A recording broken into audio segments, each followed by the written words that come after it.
But you're behaving as if you're sitting in the BJP office. Very tentative, quiet. You're sitting in the Congress office, please feel free, relaxed. You know? Yeah, I prefer this laughter and all going on. It's nicer. नमस्कार साथियों, आज इस विशेष पत्रकार वार्ता में आप सबका स्वागत है। माननीय राहुल गांधी जी एक अत्यंत गंभीर विषय को जिस प्रकार से सत्याग्रही किसानों के ऊपर षड्यंत्रकारी तरीके से हमला किया जा रहा है, उसको लेकर अपनी बात, देश की बात आपसे साझा करने के लिए आपके बीच उपस्थित हैं। मैं उन्हें अनुरोध करूंगा कि वो अपनी बात आपको कहेंगे। नमस्कार।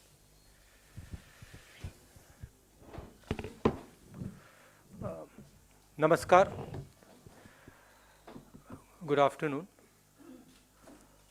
All of us are aware of what is going on with regards to the farmers' protest. And I just want to make a couple of things clear to the younger people, men and women of this country. It's important that you understand what these three laws are. So I'm going to repeat it. The first law destroys the mandi system, destroys the agricultural markets of this country. The second law allows unlimited storage of grain and other materials and will make it practically impossible for our farmers to negotiate their prices. And the third law basically says that if the farmers have a grievance, they cannot go to court. Now, it is very obvious why the farmers are agitated. Because the government is destroying the livelihoods of India's farmers. It is destroying the livelihoods of our labor, and it is going to give the middle class a shock in the coming times because the prices of food are going to skyrocket. Now, what is being done to the farmers is absolutely criminal. You're beating them, you're threatening them, you're bullying them, you're trying to discredit them. The government needs to talk to the farmers. It needs to give a solution to the farmers. And the only solution, as I have said again and again and again, is repealing these laws and putting the laws into the waste paper basket. The government must not think that the farmers are going to go home. They are not going to go home.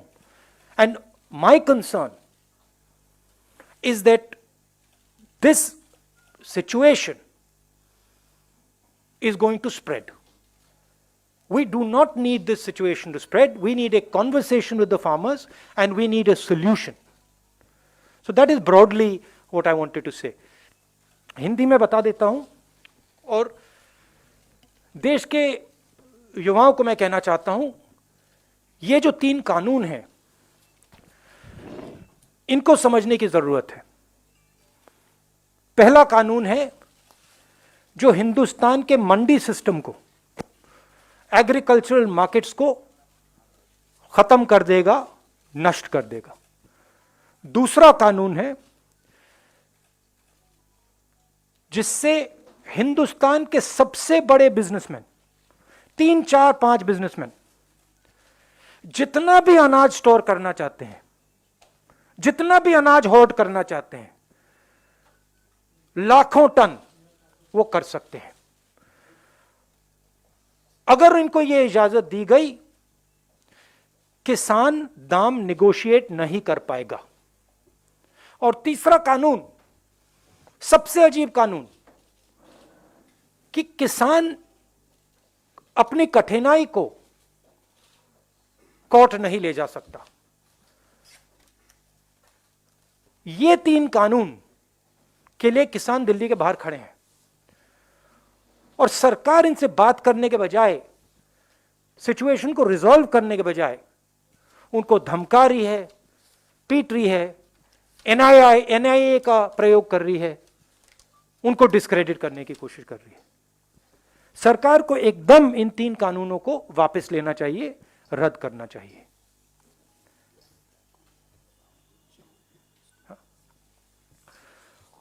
और आज जो हो रहा है Shambhu border पे, जो सरकार इन पे आक्रमण कर रही है, को मार रही है, ये बिल्कुल गलत है।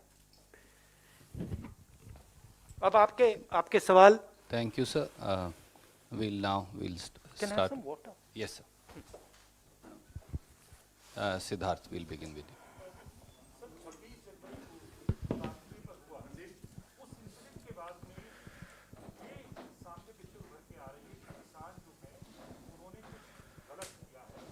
आप मुझे एक बात बताइए, किसानों को 50 किसानों को रेड फोर्ट के अंदर किसने जाने दिया और क्यों जाने दिया? क्या होम मिनिस्ट्री का काम नहीं है कि रेड फोर्ट पे इनको नहीं जाना चाहिए, अलाउ करना चाहिए? उसके लिए कौन जिम्मेदार है? सीधी सी बात है, उनको क्यों अंदर जाने दिया, किसने अंदर जाने दिया? होम मिनिस्टर से जाके पूछिए, और उसके पीछे क्या आइडिया था, किस प्रकार अलाउ किया गया, वो भी पूछ लीजिए। Sanjeev.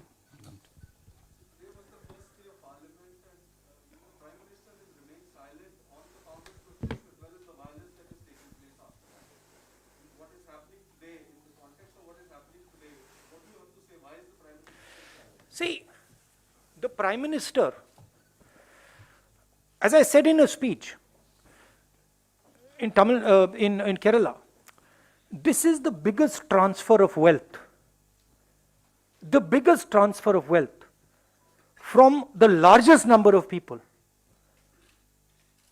to the smallest number of people. You have seen what has happened in COVID. During COVID, the poor have got poorer, and a handful of rich people, 5-6 rich people, have just got richer and richer and richer and richer.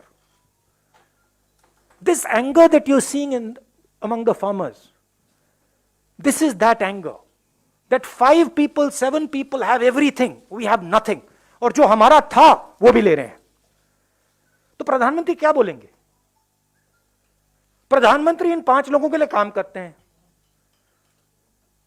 उनके लिए नोटबंदी की, उनके लिए GST बनाई, उनके लिए किसानों से मतलब उनका भविष्य छीन रहे हैं, तो क्या बोलेंगे वो? कुछ बोलने को नहीं है। मगर उनको यह नहीं लगना चाहिए कि किसान पीछे हट जाएंगे। और मैं किसानों से कहना चाहता हूं, हम सब आपके साथ हैं, 1 इंच पीछे मत हटिए, 1 इंच पीछे मत हटिए। ये आपका भविष्य है, इसके लिए आप लड़िए। और ये जो 4, 5, 10 लोग हैं, ये जो आपका सामान, आपका भविष्य चोरी करने की कोशिश कर रहे हैं, इनको आप नहीं चोरी करने दीजिए, और हम आपकी पूरी मदद करेंगे। Thank you. News 24 Raman. Ghazipur में किसान के नेता राकेश टिकैत ने आरोप लगाया कि उस इलाके की बीजेपी विधायक अपनी गाड़ियों में आसपास घूम रहे हैं, लोगों को हमारे खिलाफ षड्यंत्र करने के लिए उकसा रहे हैं। और आज जिस सिंघू बॉर्डर के बारे में आपने जिक्र किया, वहां पे बीजेपी की पार्षद, महिला पार्षद के पति कुछ लोगों के साथ संरक्षण में बार-बार जिस टेंट में किसान रह रहे हैं उनको उकसाने की कोशिश कर रही है। देखिए, ये गलत फहमी है बीजेपी को। इसमें अभी एक इशू है कि देश के किसानों को, मैंने केरला में, तमिलनाडु में बात की, देश के किसानों को ये कानून अभी तक डेप्थ में समझ नहीं आए हैं। पंजाब में, हरियाणा में, यूपी में, राजस्थान में इधर बात समझ आ गई है। प्रधानमंत्री को यह नहीं सोचना चाहिए कि यह आंदोलन यहां रुकेगा।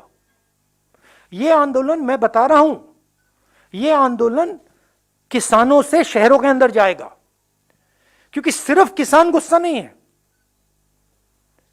हिंदुस्तान में अब लाखों युवा हैं जिनसे इन्हीं 5-10 लोगों ने, प्रधानमंत्री ने रोजगार छीना है।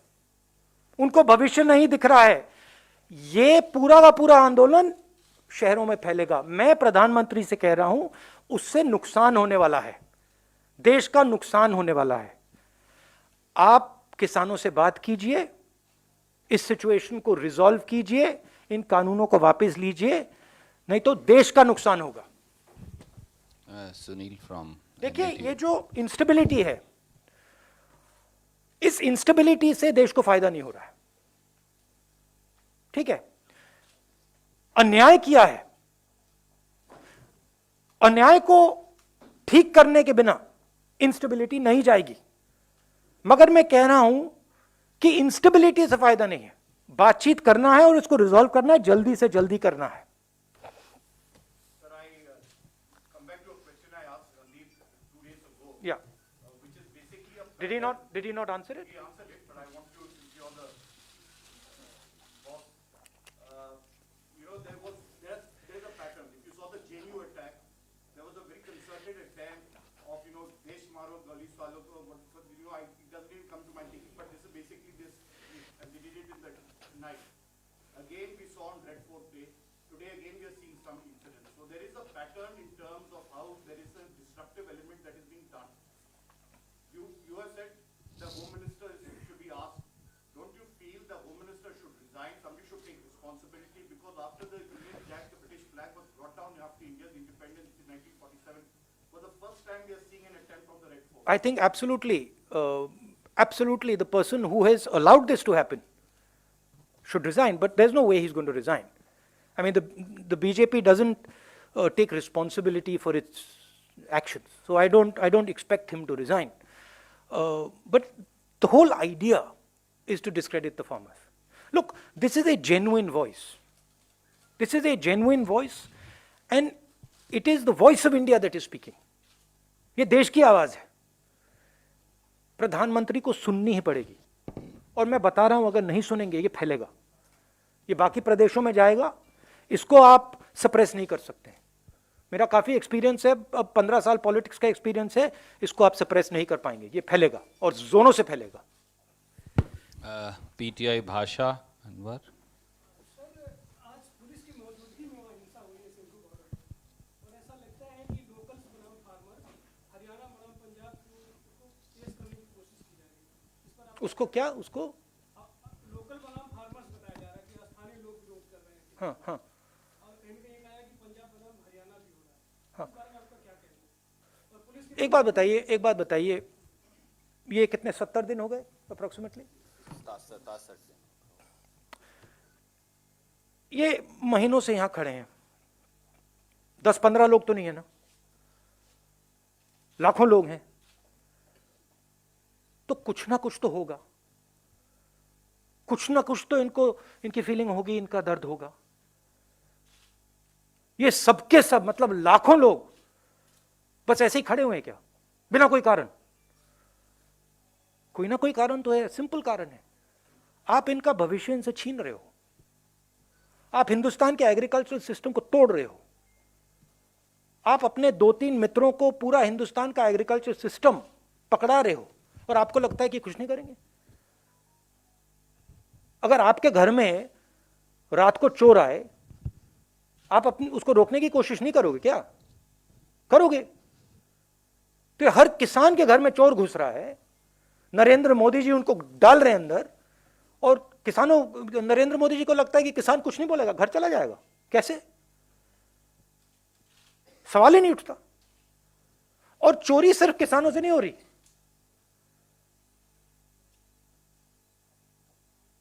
चोरी शहरों में वर्कर से हो रही है, चोरी किसानों से हो रही है, चोरी छोटे बिजनेस वालों से हो रही है, स्मॉल मीडियम बिजनेसेस से हो रही है, उनका भी भविष्य तोड़ा जा रहा है।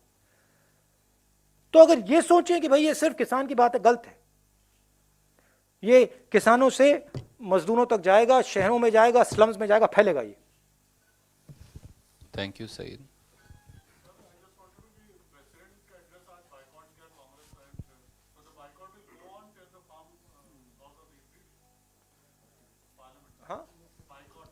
Well, that's something that we'll discuss, but we decided to boycott the president's address because we did not see the relevance of going there, and we.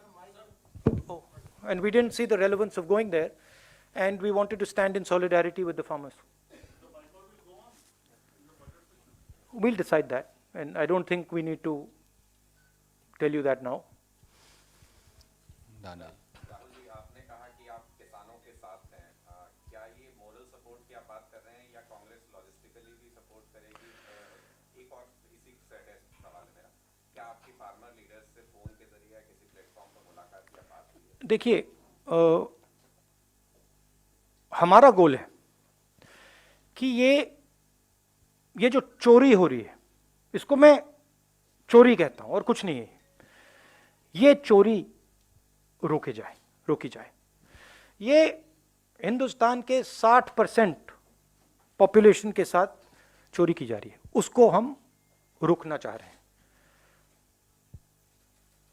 जिस प्रकार से हम किसानों की मदद कर सकते हैं, जो भी उन्होंने हमसे मांगा, हम करेंगे। हम उनके साथ खड़े हैं चोरी रोकने।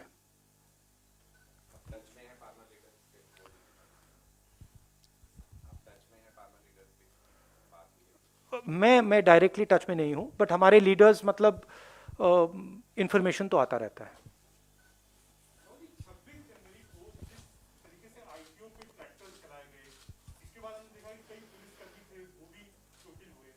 उसके बाद वहां पर लाल किले में जिस तरीके से झंडा फहराया गया, मुझे इनपुट ये भी आया कि कई लोग ऐसे हैं जो खालिस्तानी मूवमेंट से जुड़े हुए हैं, और आपने खुद अपने कांग्रेस के एमपी रवनीत सिंह बिट्टू ने ये बात ऑन रिकॉर्ड कही कि कई लोग गलत आ गए हैं खालिस्तान मूवमेंट से, जो कि इस पूरे आंदोलन को खराब कर रहे हैं। मेरा कहना है,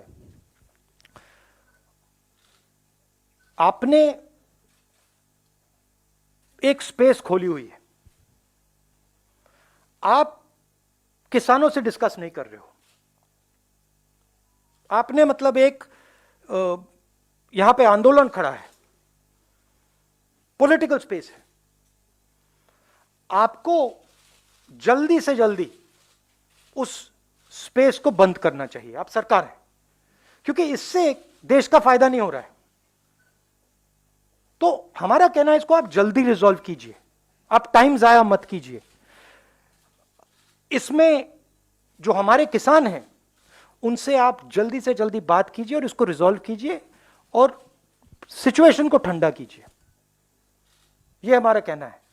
उसमें 2-3 गलत प्रकार के लोग हों, वो ठीक है, उन पर आप एक्शन लीजिए, मगर जो लाखों लोग खड़े हैं वो जेन्युइन लोग हैं।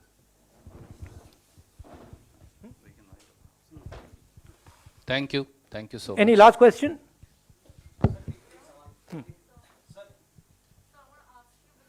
Several of the BJP leaders, when we pose these questions to them, that they high-handed people hinted out to the farmers, why aren't the bills being repealed?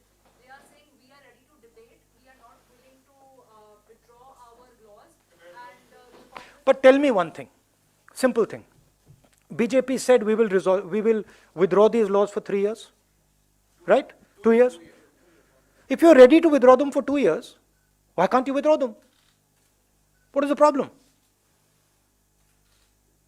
Then after 2-3 years, you bring them back, try again. Try it again. What is the problem? If you're ready to say, I'm ready to withdraw them in 2 years, why can't you withdraw them right now and say 3 साल बाद बात करेंगे, फिर से try करते हैं। आप करो, मगर जब आप करोगे, बातचीत करके करो, किसानों से पूछ के करो। We will help you. We also agree that the agricultural system needs reform. Right? But why are you being so stubborn? गलती एक्सेप्ट कर लो कि आपने फोर्सिबली डाल दिया, आपने गलती कर दी, एक्सेप्ट कर लो, कोई प्रॉब्लम नहीं है। आप 2 साल, आप कह रहे हो कि 2 साल के लिए हम विड्रॉ कर देंगे, आप परमानेंटली विड्रॉ करो, 3 साल बाद आ जाओ, कहो भैया फिर से ट्राई करते हैं, हम आपकी मदद करेंगे। हमें रेजोल्यूशन चाहिए। Thank you.